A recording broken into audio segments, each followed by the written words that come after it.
రాష్ట్రంలో ఎన్నికల ముందు తర్వాత జరిగిన హింసపై ఏపీ ప్రభుత్వం ప్రత్యేక దర్యాప్తు బృందాన్ని ఏర్పాటు చేయనుంది. కేంద్ర ఎన్నికల సంఘం ఆదేశాల మేరకు సిట్ను వేయనుంది. ఎన్నికల అనంతరం జరిగిన ప్రతి హింసాత్మక ఘటనపై సిట్ నివేదిక ఇవ్వనుంది. పల్నాడు, మాచర్ల, నరసరావుపేట, తిరుపతి, చంద్రగిరి, తాడిపత్రి ఘటనలపై సిట్ విచారణ జరపనుంది. తాజాగా విశాఖలో జరిగిన ఘటనను సిట్ పరిధిలోకి తెచ్చే అంశంపైన అధికారులు ఆలోచన చేస్తున్నారు. తాడిపత్రి ఘటనలో చైతన్య తన పరిధి దాటి వ్యవహరించారని పోలీసు ఉన్నతాధికారులు భావిస్తున్నారు. ఈ కోణంలో సిట్ దర్యాప్తు చేయాలని ఆదేశించే అవకాశం ఉంది. ప్రతి ఘటనపైన పోలీసులు ఎఫ్ఐఆర్ నమోదు చేయనున్నారు. 2 రోజుల్లో నివేదిక సమర్పించాలని ఈసీ ఆదేశించింది. వివిధ ఘటనల్లో పోలీసు అధికారుల వైఫల్యం కనిపించడంతో ఇప్పటికే ఈసీ పలువురు అధికారులపై వేటు వేసింది.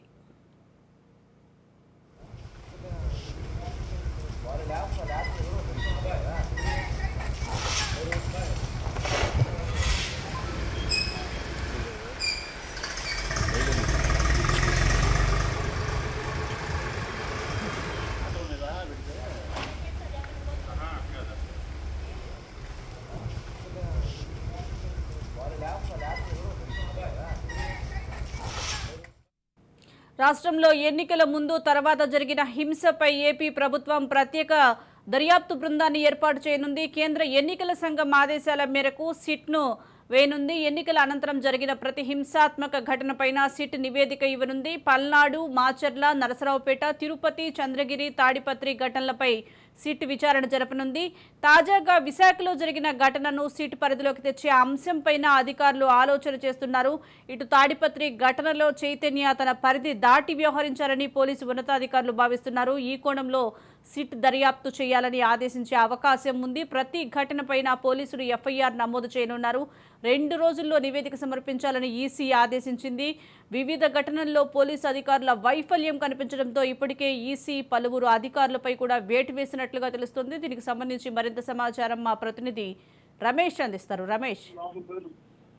సుజాత, ఏదైతే మరి ఆంధ్రప్రదేశ్ లో ఎన్నికల తర్వాత జరిగినటువంటి పరిణామాలపైన కూడా కేంద్ర ఎన్నికల సంఘం ఆరా తీసినటువంటి పరిస్థితి కనపడింది. అయితే కేంద్ర ఎన్నికల సంఘం డీజీపీని అటు ఆ రాష్ట్ర సిఎస్ ను కూడా జవహర్ రెడ్డిని కూడా కేంద్ర ఎన్నికల సంఘానికి హాజరు కావాలి, అటు ఆంధ్రప్రదేశ్ లో జరుగుతున్నటువంటి పరిణామాలపైన ఒక నివేదిక ఇవ్వాలని నిన్న పిలిచినటువంటి పరిస్థితి కనపడుతుంది. ఈ మేరకు కూడా వారు ఇచ్చినటువంటి సమాచారం మేరకు కూడా ఆ నలుగురు ఇద్దరు ఐఏఎస్లు, 2 ఐపీఎస్ల పైన వేటు వేసింది. 12 మంది కింద స్థాయి డిఎస్పీ, సిఎస్ స్థాయి అధికారుల పైన కూడా సస్పెన్షన్ వేటు వేసి కూడా కేంద్ర ఎన్నికల సంఘం నిర్ణయం తీసుకున్నటువంటి పరిస్థితి కనపడుతుంది. అయితే ఈ నేపథ్యంలో ఏదైతే అనంతపురం, తాడిపత్రిలో జరిగినటువంటి జేసీ, అదేవిధంగా ఆ పెద్దారెడ్డి మధ్య జరుగుతున్నటువంటి వారు పైన, అదేవిధంగా పల్నాడు ప్రాంతంలో జరుగుతున్నటువంటి మాచర్ల నియోజకవర్గంలో పిన్నెల్లి రామకృష్ణారెడ్డి, అదేవిధంగా అటు జూలకంటి బ్రహ్మానందరెడ్డి పైన వారి మధ్య జరుగుతున్నటువంటి ఘర్షణ వాతావరణం పైన అటు కేంద్ర ఎన్నికల సంఘం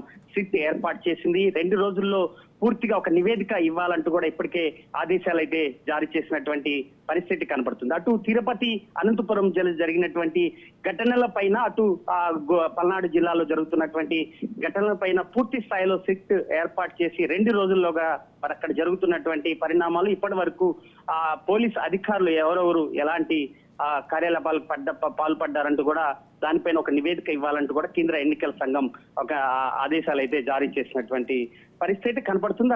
ఇక విశాఖలో జరిగినటువంటి ఘటన పైన కూడా సిట్ పరిధిలోకి తీసుకోవాలా లేదా అంటూ కూడా చర్చిస్తున్నటువంటి పరిస్థితి కనపడుతుంది. ఏది ఏమైనా ఎన్నికల తర్వాత జరుగుతున్నటువంటి పరిణామాలు, అటు రాజకీయ ఘర్షణ వాతావరణం నెలకొన్నటువంటి పరిస్థితి కనపడుతుంది.